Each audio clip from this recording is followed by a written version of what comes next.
అండి, అందరూ ఎలా ఉన్నారు? బాగున్నారా? నేను బాగున్నానండి. ఇవాళ నేను మీ ముందుకి పులిహార చేసేస్తున్నాను. చింతపండు పులిహార. చింతపండు పులిహార చాలా చాలా బాగుంటుంది. అందరికీ తెలుసు. మామిడికాయ పులిహార బాగుంటుంది, అలాగే చింతపండు పులిహార కూడా బాగుంటుంది. కానీ చింతపండు పులిహార ఏంటంటే మనం ఎప్పుడూ ఎవర్ గ్రీన్గా ఉంటుంది. ఎందుకంటే మనం గుళ్ళో పులిహార తిన్నప్పుడల్లా మనం అబ్బా ఎంత బాగుంటుంది కదా చింతపండు పులిహార అని అనుకుంటూ ఉంటాం కదా. అంత టేస్టీగా ఉంటుంది గుళ్ళో పులిహార. అంతేకాదు మనం చేసుకున్నప్పుడు కూడా అంతే బాగా వస్తుంది. కొన్ని పద్ధతులు మనం పాటిస్తే మాత్రం సూపర్ టేస్ట్ వస్తుంది. సో ఇప్పుడైతే నేను ప్యాన్ పెట్టేసుకున్నాను, నూనె వేసేసుకున్నాను తగినంత. ఇప్పుడు నేను పోపు వేసేస్తున్నాను. పోపు వేసేసి ఆవాలు, జీలకర్ర, ఎండుమిరపకాయలు, మినప్పప్పు, శనగపప్పు, నువ్వులు, పల్లీలు ఇవి బాగా వేయించుకోవాలి. మంచి కలర్ వచ్చే వరకు వేయించుకోవాలండి. పల్లీలు ఎక్కువ దట్టంగా వేసుకోండి. ఈ టైంలోనే పిల్లలు మంచిగా పల్లీలు తినగలుగుతారు. ఎందుకంటే బాగా వేగి ఉంటాయి కాబట్టి చాలా టేస్టీగా ఉంటుంది. ముద్ద ముద్దకి వస్తూ ఉంటుంది కాబట్టి ఈ టైంలోనే మనం ఇలాగే పెట్టేయచ్చు. సో ఈ టైంలో నువ్వులు కూడా మనం పులిహోరలో నువ్వులు వేస్తే కూడా మంచి టేస్ట్ వస్తుంది, మంచి ఫ్లేవర్ వస్తుంది. సో కంపల్సరీ వేయండి. ఆవాలు, జీలకర్ర, ఎండుమిరపకాయలు, మినప్పప్పు, శనగపప్పు కూడా మంచిగా వేసుకోండి. మనం మిగతా వాటిల్లో వేయకపోయినా పర్వాలేదు, కానీ ఇలాంటి సమయాల్లో పులిహోరలో మాత్రం తప్పకుండా వేసుకోవాలి. అలాగే పల్లీలు ఎక్కువ దట్టంగా వేసుకోండి. అలాగే నువ్వులు కూడా ఒక 4 to 5 స్పూన్స్ మంచిగా ఎక్కువ వేసేసుకుంటే పెద్ద స్పూన్తో చాలా చాలా బాగుంటుంది. నేను ఆవాలు తగ్గించాను. కొంచెం మా ఇంట్లో ఆవాలు తక్కువ తింటారు కాబట్టి నేను ఆవాలు తగ్గించాను. జీలకర్ర కూడా కొంచెమే వేశాను. మిగతావన్నీ మంచిగా ప్రపోర్షన్స్ ఎక్కువే ఉండాలి. మంచిగా వేసుకోవాలి. ఇవి మాత్రం ఒకసారి కలర్ వచ్చేసింది అనుకోండి, మనం నెక్స్ట్ ప్రొసీజర్లోకి వెళ్ళిపోవచ్చు. మంచిగా ఇంగు ఎక్కువ వేసుకోవాలి.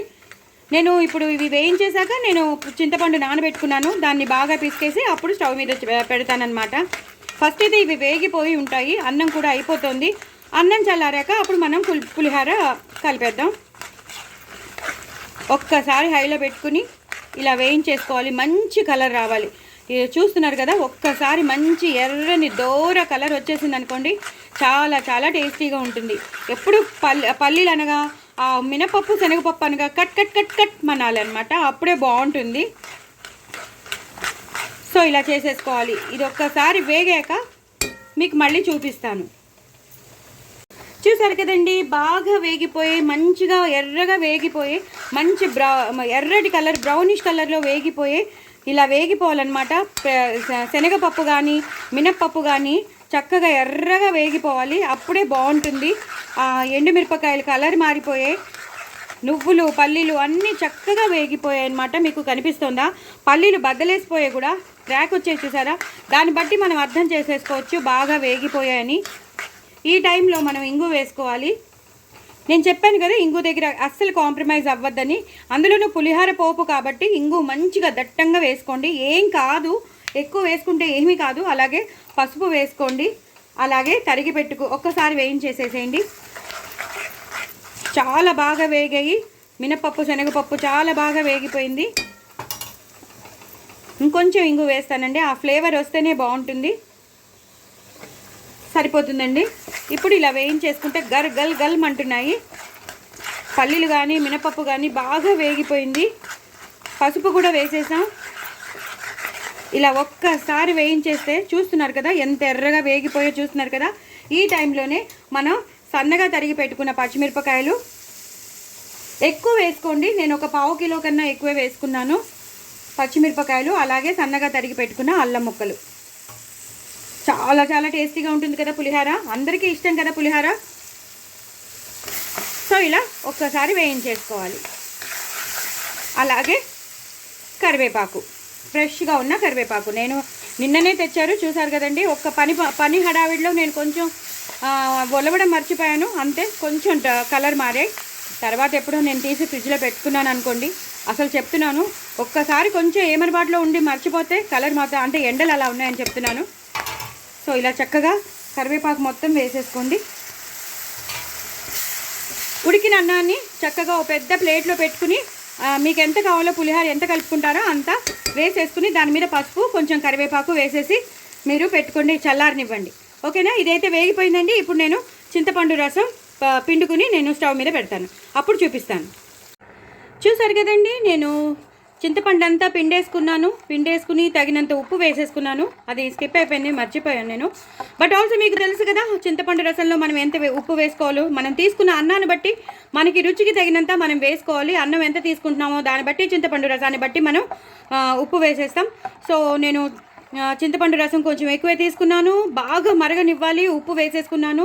నాకు తెలిసిపోతుంది కాబట్టి ఉజ్జాయింపుని ఎంత వేయాలో, పులిహోరకి ఎంత వేయాలో మనకి తెలిసిపోతుంది కాబట్టి అంతా వేసేసుకోండి. ఇప్పుడు మాత్రం ఒకటి మాత్రం చెప్తాను. గుళ్ళో పులిహోర టేస్ట్ రావాలంటే మాత్రం తప్పకుండా మీరు ఇలాగా కొంచెం బెల్లం వేసుకోండి. మీకు ఎగ్జాక్ట్గా గుళ్ళో పులిహోర టేస్ట్ రావాలంటే మాత్రం మీరు ఇలా చింతపండు రసంలో ఉప్పు వేశాక ఇలా వేసుకోండి. చింతపండు రసంలో ఉప్పు వేసేసాక మీరు ఇలా బెల్లం వేసేసుకోండి.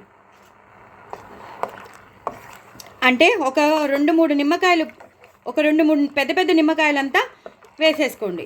వేసేసుకుని బాగా కరగనివ్వండి. ఇది బాగా మరగాలి.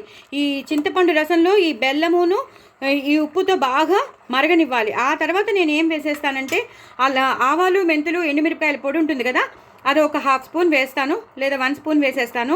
సో దట్ మంచి ఫ్లేవర్ వస్తుందన్నమాట. ఇప్పుడే వేయను, బాగా ఇది చిక్కబడిపోయాక అప్పుడు వేస్తానన్నమాట. ఇది బాగా చిక్కబడాలండి, మళ్ళీ మీకు చూపిస్తాను.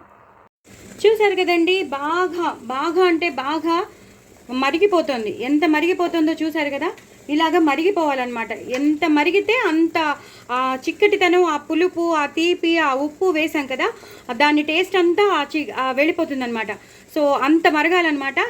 ఎంత మరిగితే అంత టేస్టీగా ఉంటుంది. సో ఇలా ఈ కన్సిస్టెన్సీలోకి, ఇలా చిక్కదనంలోకి వచ్చేయాలి.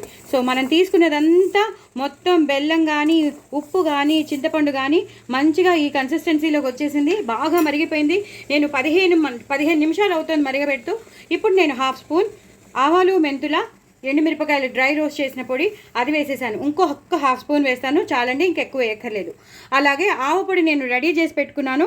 ఆవ పొడి నేను బియ్యం అన్నంలో పులిహోర కలుపుతాను చూసారా, అప్పుడు కలిపేస్తాను అనమాట. ఇందులో మాత్రం వేయను, పులిహోర కలిపేటప్పుడు వేస్తాను. సో ఇది మాత్రం వేసేసాను. ఇప్పుడు నేను బంద్ చేసేస్తాను. పులిహోర కలిపేటప్పుడు మీకు మళ్ళీ చూపిస్తాను. చూసారు కదండి, నేను ఒక పెద్ద పళ్ళెంలో నేను బియ్యం అంటానంటే అన్నం వేసేసుకున్నాను. ఉడకబెట్టుకున్న అన్నం వేసేసుకున్నాను, పసుపు వేసాను, అలాగే పచ్చి కరివేపాకు వేయాలండి. వేయించిన కరివేపాకు కాదు, మనం పోపులో వేయించిన కరివేపాకు కాదు, పచ్చి కరివేపాకు వేసేయాలి. సో దట్ ఏమవుతుందంటే దాని టేస్ట్ అంటే దాని ఫ్లేవర్ అంతా వెళ్ళిపోతుంది. ఇప్పుడు నేను బాగా చల్లారిపోయింది. సో దట్ నేను కలపగలను. ఇప్పుడు నేను పోపు వేసేస్తాను. నేను ఇందాక మీకు చూపించాను కదా పోపు, ఏవే పోపు వేసానో చెప్పాను కదా. ఆవాలు, జీలకర్ర, ఎండుమిరపకాయలు, మినపప్పు, శనగపప్పు, నువ్వుపప్పు అంటే ఏదో కాదు, నువ్వులు, పల్లీలు, పచ్చిమిరపకాయలు, అల్లం ముక్కలు, ఇంగువ, ఇవన్నీ వేసేసాను. కరివేపాకు. నేను చెప్పినవన్నీ నేను మీకు ప్రొసీజర్ షేర్ చేస్తాను కాబట్టి మీకు తెలిసిపోతుంది. మీరు అస్సలు కంగారు పడకండి.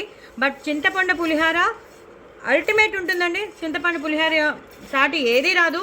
అఫ్కోర్స్ మామిడికాయ పులిహోర ఉంటుంది, బట్ ఎప్పటికీ నిలిచిపోయేది మాత్రం చింతపండు పులిహోరే కదా, మనకి తెలుసు కదా. సో ఇలా చక్కగా చేతితో నేను పులిహోరని కలిపేస్తాను. ఇలా అంటుకుని ఉన్నదంతా కలిపేసి ఇప్పుడు నేను అన్నీ వేసేసుకున్నాను.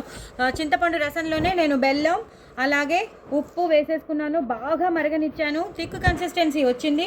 అందులోనే కొంచెం నేను చెప్పినట్టు ఆవాలు, మెంతుల డ్రై రోస్ట్ పొడి, కొంచెం ఎండుమిరపకాయలు వేసి డ్రై రోస్ట్ చేస్తాను చూసారా, ఆ పొడి వేసేసాను. ఇప్పుడు చక్కగా కొంచెం ఇది వేడిగా ఉందండి, ఇది కలపడమే కొంచెం కష్టం. ఇందులో వేసేసి నేను ఆరబెట్టేస్తాను. మీకు చూపిస్తాను నేను మళ్ళీ, ఎందుకంటే కలపలేను, చాలా వేడిగా ఉంది. ఇలా అయితే నేను మొత్తం వేసేసి మొత్తం ఇలా వేయాలండి. సో దట్ అది మొత్తం అన్ని కోణాలకి వెళ్తుంది. ఈ మాత్రం పడుతుందండి, అది అలా అనిపిస్తుంది అంతే. తొందరగా ఆరిపోతుంది. ఇలా వేడివేడి అన్నంలోనే వేసేసుకొని వేడివేడిగా ఇలా కలిపేసుకోవాలి. చాలా చాలా బాగుంటుందండి పులిహోర, మాత్రం అదిరిపోతుంది. నేను చెప్పినట్టు మీరు చేసుకోండి. నేను బెల్లం కూడా వేసానని చెప్పాను కదా, సో బెల్లం కూడా వేసాను. ఉప్పు, చింతపండు రసంలో బెల్లం వేసి ఉప్పు వేసి బాగా మరగనిచ్చేసాను. బెల్లం తగినంత వేసుకోండి, అప్పుడే మీకు గుళ్ళో పులిహోరలాగా వస్తుంది. దీని ప్రొసీజర్ నేను పంపిస్తున్నాను కాబట్టి మీరు తప్పకుండా చూసుకోండి. చాలా చాలా టేస్టీగా ఉంటుంది. వేడి కాబట్టి నేను కలపలేకపోతున్నాను. ఇలా మిరపకాయల్లో వేసేసాను. కొన్ని సన్నగా తుంచి వేసాను పచ్చిమిరపకాయలని, కొన్ని అలాగే వేసేసాను. ఇప్పుడు ఈ వేడిగా ఉన్నప్పుడే నేను ఆవ పెట్టేస్తాను. సో ఆవాల పొడి వేసేస్తే సరిపోతుందండి.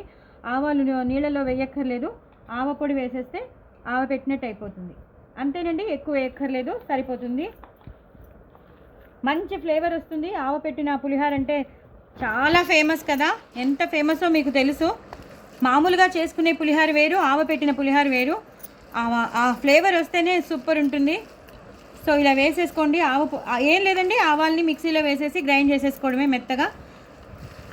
అప్పుడు అది రెడీ అయిపోతుంది. నేను ఇంకొంచెం వేస్తానండి, ఎందుకంటే మన క్వాంటిటీని బట్టి మనం వేసుకుంటే సరిపోతుంది. ఇట్స్ మోర్ దెన్ ఇనఫ్ అండి. మనం చింతపండు కూడా బాగా ఎక్కువ వేసాం కాబట్టి ఆ చింతపండుకి, ఆ పులుపుకి, ఆ బెల్లం వేసిన దానికి, ఆ ఉప్పుకి, మనం వేసిన పోపు సామానికి ఆ మాత్రం పడుతుందన్నమాట.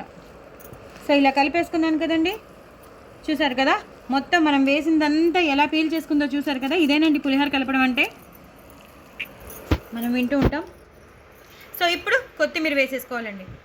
చక్కగా కొత్తిమీర వేసేసుకుని ఇలా మొత్తం అంతా, కరివేపాకు ఇందాకనే నేను చెప్పాను, పోపులో కూడా వేసుకున్నాను, అలాగే అన్నంలో కూడా వేసుకున్నాను. ఇప్పుడు నేను ఇందులో వేసేసాను అన్నంలో. ఇలా పులిహోరలో వేసేసి కలిపేసుకోవడమే, అయిపోయిందండి. పులిహోర రెడీ, ఆవబెట్టిన పులిహోర రెడీ. చింతపండు పులిహోర ఆవబెట్టింది. సూపర్ టేస్టీ అండి. మీరు కూడా చేసుకోండి, ఎంజాయ్ చేయండి. నా ఛానల్ని సబ్స్క్రైబ్ చేసుకోండి, సపోర్ట్ చేయండి. లాంగ్ వీడియోస్ ఎవరు చూడట్లేదు, దయచేసి లాంగ్ వీడియోస్ చూడండి. అప్పుడే స్కిప్ కాకుండా, అప్పుడే మీకు తెలుస్తుంది మేము ఏం వేసినామో ఏం చేసినామో. స్కిప్ చేయకుండా చూడండి, so that A powder miss కాకుండా ఉంటారు, ఏ ఇంగ్రీడియంట్ మిస్ కాకుండా ఉంటారు. చాలా టేస్టీ అయింది. నేను నైవేద్యం పెట్టాకనే తింటాను, టేస్ట్ చేస్తాను. But very tasty. మీకు చూపిద్దామని. చూసారు కదా ఎంత టేస్టీగా ఉందో, ఎంతలా అయిపోయిందో చూసారు కదా. సో డూ ట్రై ఇట్ అండి. నా ఛానల్ మాత్రం సబ్స్క్రైబ్ చేసుకోవడం అస్సలు మర్చిపోద్దు. నేను చెప్పినట్టు చేసుకోండి, సూపర్ వస్తుంది. బాయ్ అండి.